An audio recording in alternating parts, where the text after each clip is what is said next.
Hello, this is Matt on the Moon Lambeau channel. Judge Nepern in the SEC versus Ripple case has sided with Ripple yet again. I'm not tired of seeing headlines like this. Here's one example from CryptoPotato.com. Ripple lawsuit, SEC receives fresh blow.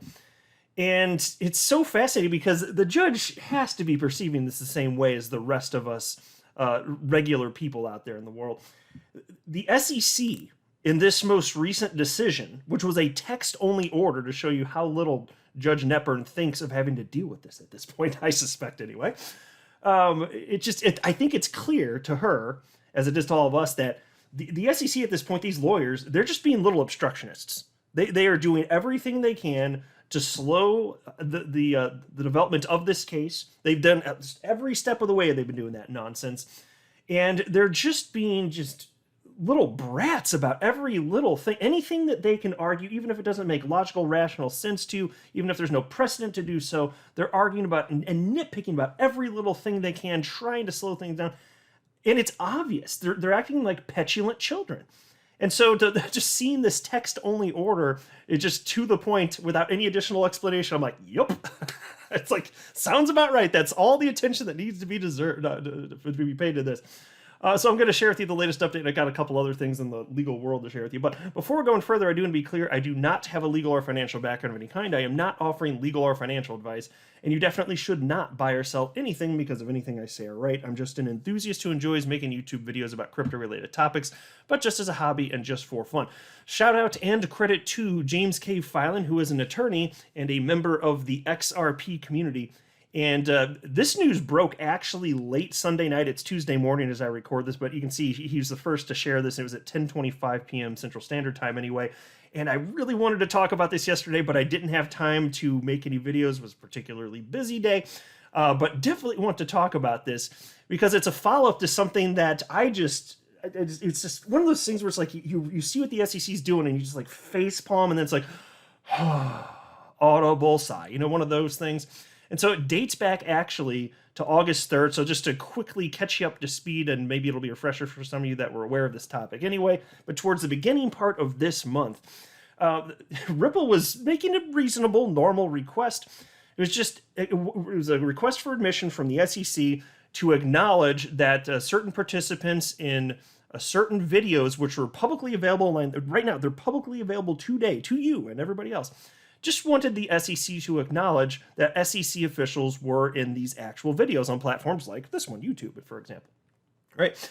And the SEC, they refused to acknowledge that without their own copy of the actual file. Now, they knew that this would present a problem because you're actually not allowed to download videos from these platforms, including YouTube, without permission from the platform itself. You cannot do it. You should not do it. It's against the terms of service, so don't do it.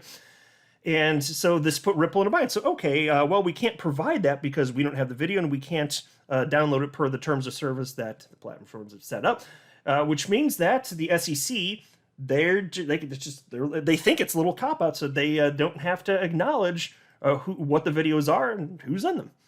So it's just a roadblock. It's completely unnecessary because whether they watch the video online, like you could go watch these videos, whether you watch them online or if they have their own downloaded copy, it's the same content. It doesn't change a damn thing.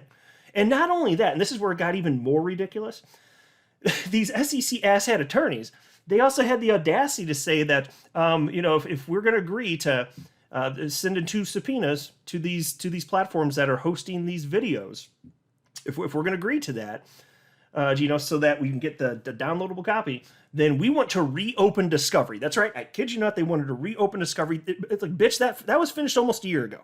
And they wanted to reopen it now? Petulant children. I don't know how you view it as anything but that. So, Ripple filed a legal brief and sent it in to Judge Nepern, requesting permission to send in these 2 subpoenas so that we can get these, get access to downloadable versions of these videos and then send them over to the SEC. I just think it's so stupid that they just refuse to look at the online copy. Again, it is functionally it's the same thing. It won't magically look different or have different content if it's a downloaded version. It really isn't going to. So that's what was happening earlier this month. And then the news broke late Sunday, as I said, from attorney James Filan. And he wrote the following. Here, I'll put the actual text word on the screen as I'm sharing with you what Attorney Filan wrote. Attorney Filan says, in a text-only order, Judge Netburn granted the Ripple defendants' motion to serve 2 subpoenas to authenticate videos of 7 SEC officials' public remarks and ignored the SEC's claim that defendants were trying to reopen fact discovery. Yeah, and it was not the case that it was. I already talked about this, so I don't want to go through it again in this video. But it is not the case that Ripple stated that they wanted to reopen fact discovery. It's literally the SEC, and in Ripple's response to that, the words just got manipulated. It was a whole thing anyway. But Attorney Hogan, upon seeing this, he shared this GIF of a woman looking sternly into the camera and writing on a note card here. And Jeremy Hogan wrote, Judge Netburn taking note that the SEC just wasted her time and thousands of dollars by not simply agreeing to the subpoenas in the first place. And that's all it was. That's why she's just like, yep, well, there you go, hereby ordered. Motion for leave to serve 2 non-party subpoenas. That's it. I imagine Judge Netburn in reviewing this is just rolling her eyes and just be like, what in the ever-loving hell is going on here? But she's very professional, so it would never come off like that. And by the way, speaking of nonsense, Attorney John Deaton this morning, he was talking about how we can expect the SEC to shift its argument moving forward.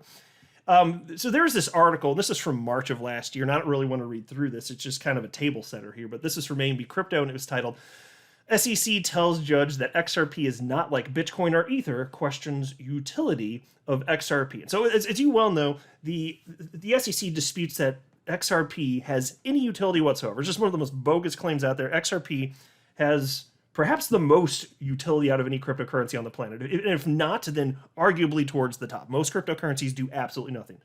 Like zilch nada, like nothing.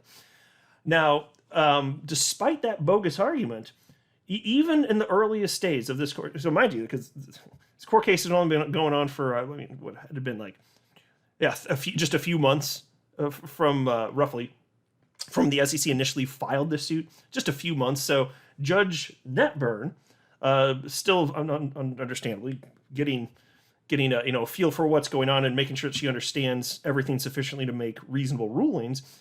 She did say the following in a pretrial hearing, and you may recall this because this is where she's acknowledging the utility of XRP, which the SEC says doesn't exist, but Judge Netburn recognizes that it does. And by the way, yes, that actually does matter, but here was the quote from back then, from Judge Sarah Netburn. It might not be relevant to the issue, but it's important to understand. My understanding of XRP is that not only does it have a currency value, but it also has a utility, and that utility distinguishes it, I think, from Bitcoin and Ether. Is that correct? And so she's recognizing that there are some similarities between XRP, ETH, and Bitcoin. They all have a currency value. They're openly traded open markets. But she says it goes beyond that. That's her understanding, that there's actual utility. It's a useful cryptocurrency.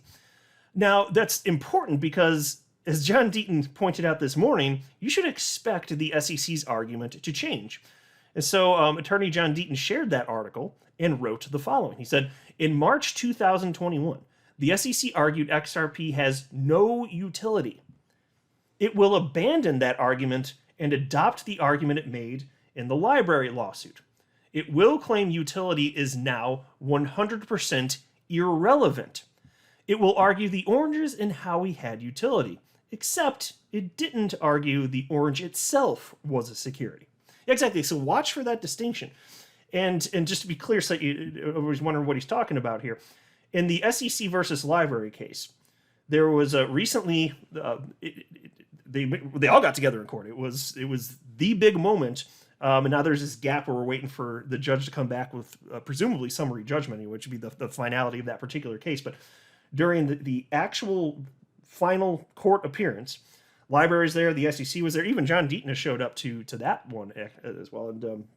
And it was just the most absurd thing because it's a matter-of-fact statement, as it turns out, that most of the transactions utilizing the LBC token, that's the library credit token, most of them were for consumptive purposes, and it's provably true. The SEC doesn't deny that.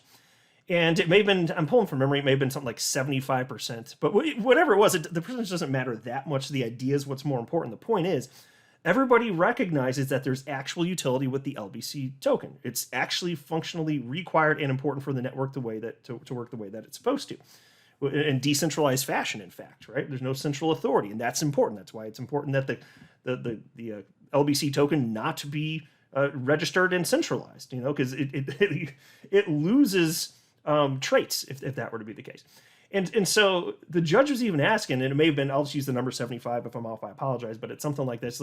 So if there's 75% consumptive use and 25% speculative use, does that mean that it's still a security? And I'm paraphrasing here, but the SEC did come back and say, regardless, if there's any amount of speculation, then it's a security still.